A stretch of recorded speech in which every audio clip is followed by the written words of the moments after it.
दरियानूर। नादिर हुसैन को बादशाह ने अपने पास फौरन बुलाया था। नादिर हुसैन घबरा गया। इस समय रात के 11 बजे बादशाह मुझे क्यों बुला रहे हैं? वह चिंतित हुआ। तुरंत तैयार होकर वह दौड़ा दौड़ा बादशाह के पास जा पहुंचा। हुक्म हुजूर।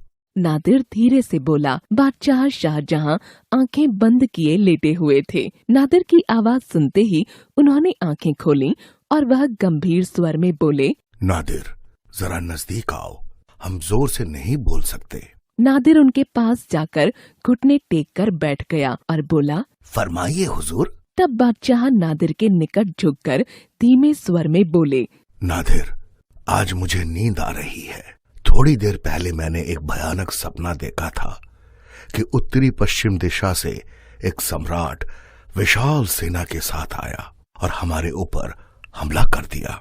हम बुरी तरह पराजित हो गए हैं और वह सम्राट हमारी सारी धन दौलत लूट कर चला गया। कैसी बातें कर रहे हैं हुजूर?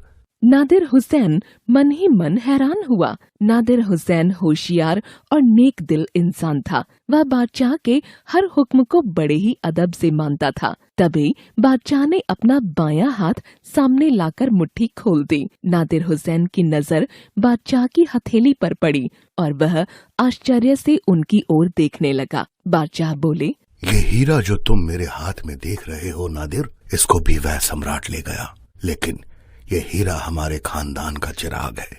मेरे दादा को ये हीरा उनके अपने दादा से मिला था। इसे दरियानूर कहते हैं। हम इस बहुमूल्य चिराग को किसी भी हालत में खोना नहीं चाहते हैं। यदि ये हीरा हमारे हाथ से निकल गया तो सिर्फ हमारा ही नहीं वरन देश का सर्वनाश हो जाएगा। हमें तुम पर भरोसा है, इसलिए नादिर, हम इस हीरे को तुम्हारे हाथों में सौंप रहे हैं। तुम इसे किसी ऐसी जगह में छिपाना कि ये हमेशा हमारे बीच ही रहे, इसे कोई भी लूट ना सके। हमें पूरा यकीन है कि तुम हमारा हुक्म का तामील करोगे। कुछ रुककर वह फिर बोले, एक बात जरूर याद रखना नादिर, दरियानूर के बारे में इस दुनिया में तुम्हारे और हमारे सिवाय और कोई भी नहीं जानता। किसी को कानो कान खबर ना हो, ये जिम्मेदारी तुम्हारी है। यह कहकर बादशाह ने हीरे को सावधानी से नादिर के हाथों में सौंप दिया और बोले, अब तुम जा सकते हो नादिर। सुबह होने में थोड़ा सा ही वक्त रह गया है। हम अब आराम करना चाहते हैं। जो हुक्म जहाँपना। दरियानूर को मुट्ठी में बंद कर नादिर हुसैन झुक झुक कर सलाम करता हुआ बादशाह के शयन कक्ष से निकल गया। नादिर सोचने लगा, मैं ये दरियानूर कहाँ और कैसे छिपाऊं?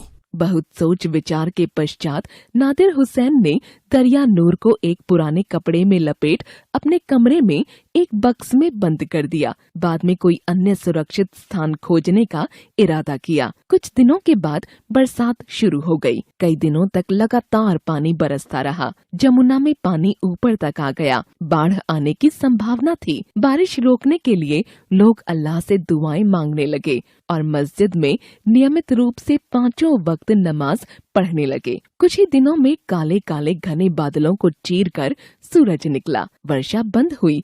पेड़ पौधे खिल उठे। चिड़ियां चहचहाने लगीं। सभी खुश थे। बादशाह अपने लड़के औरंगजेब को लेकर शहर घूमने के लिए किले से बाहर निकले। सूर्य की किरणों ने सारे शहर को प्रकाशित कर दिया था। ताजमहल भी चमक रहा था। बादशाह प्रसन्न थे। लेकिन जब बादशाह ने ताजमहल के अंदर प्रवेश किया तो एकाएक उनकी प्रसन्नता गायब हो गई, क्योंकि ताजमहल के बिल्कुल बीचों बीच पानी टपक रहा था। पानी छत से टपक रहा था और रिस रिस कर फर्श पर जमा हो गया था। बादशाह चिंतित हो गए। औरंगजेब उनके पास ही खड़ा था। बादशाह ने अपने बेटे से कहा, तुम्हें एक जिम्मेदारी सौंप रहे हैं। क्या अब्बाजान? औरंगजेब जो दरवाजे पर खड़ा था अभी तक टपकते पानी को नहीं देख पाया था। वह अभी सिर्फ 18 साल का युवक था। बादशाह गंभीर होकर बोले, इस टपकती छत को तुम्हें ही ठीक करना है। जल्दी इंतजाम करो। तुम जानते हो ये इमारत हमें जान से भी प्यारी है। औरंगजेब ने कहा, जी अब्बाजान, जो हुक्म। औरंगजेब तरकीब ढूंढने लगा। अगले दिन जब औरंगजेब किले के आंगन में चिंतित सा घूम रहा था, तभी नादिर हुसैन भी वहां आ पहुंचा। उसने औरंगजेब से पूछा, दोस्त, इतने उदास क्यों हो? इधर नादिर हुसैन भी दरिया नूर के बारे में चिंतित रहता था। उसे बादशाह ने बहुत बड़ी जिम्मेदारी सौंप दी थी। उम्र में नादिर हुसैन बड़ा था, दोनों अच्छे दोस्त थे। औरंगजेब ने उसे अपनी समस्या बताई।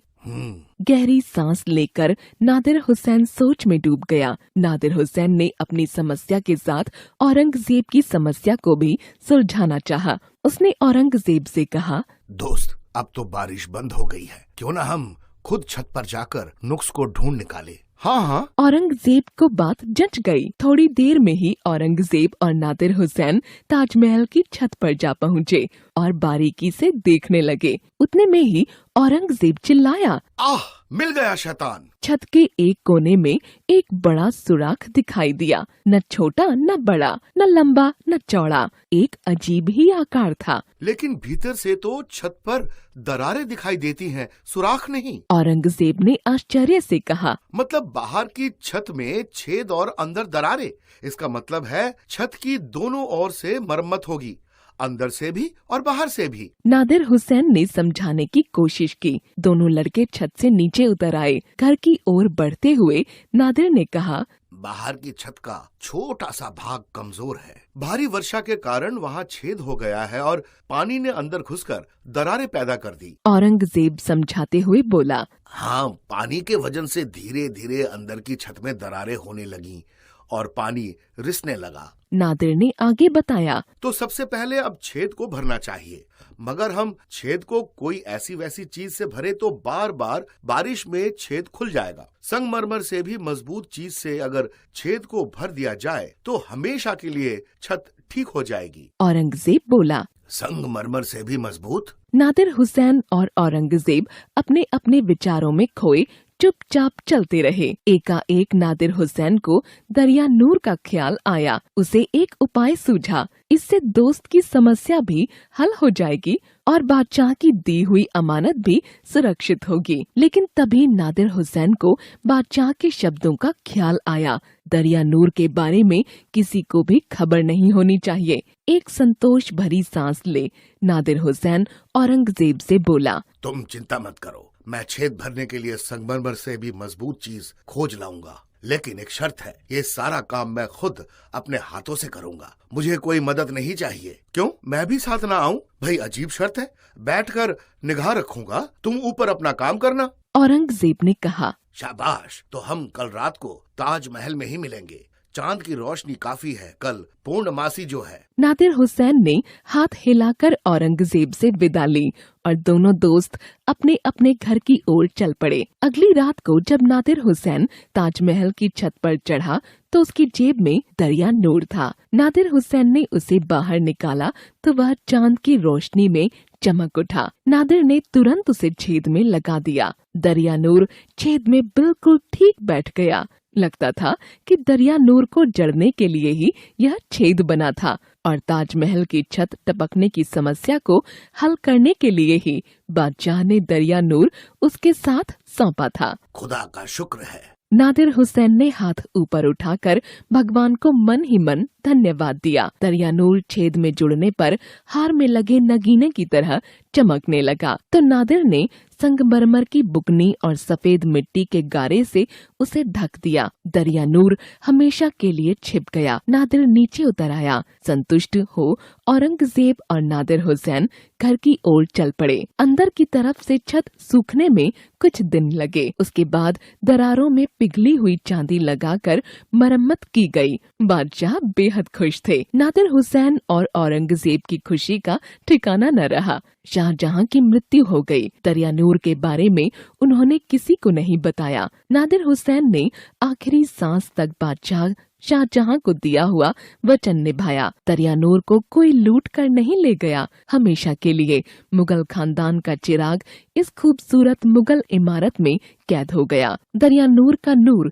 संगमरमर में बस गया। बरसों बाद फिरंगी यात्री टावरनियर औरंगजेब के दरबार में आया। उसने बादशाह का तोश खाना देखा तो आश्चर्य से कहा, आज मैं देख पाया मशहूर कोहिनूर और दरिया नूर हीरे। गर्व से औरंगजेब ने कहा, जी हाँ। लेकिन वह चिंतित हो गया कि भला उसे सच कैसे मालूम हुआ। यह किस्सा तो उसने अपनी दादी से सुना था। वह हमेशा इसे कल्पना ही मानता था। लेकिन बहुत सालों के बाद जब ताजमहल की छत फिर से टपकने लगी और ताजमहल की छत को जांचा गया तो सच बात पता चली। उस चांदनी रात के दिन नादिर हुसैन ने ताजमहल की छत के एक कोने में सारी बात खुरच कर लिख दी थी। बड़ी मुश्किल से उन गूढ़ अक्षरों को पढ़ा गया था। दरिया नूर की कहानी कल्पना नहीं, हकीकत थी।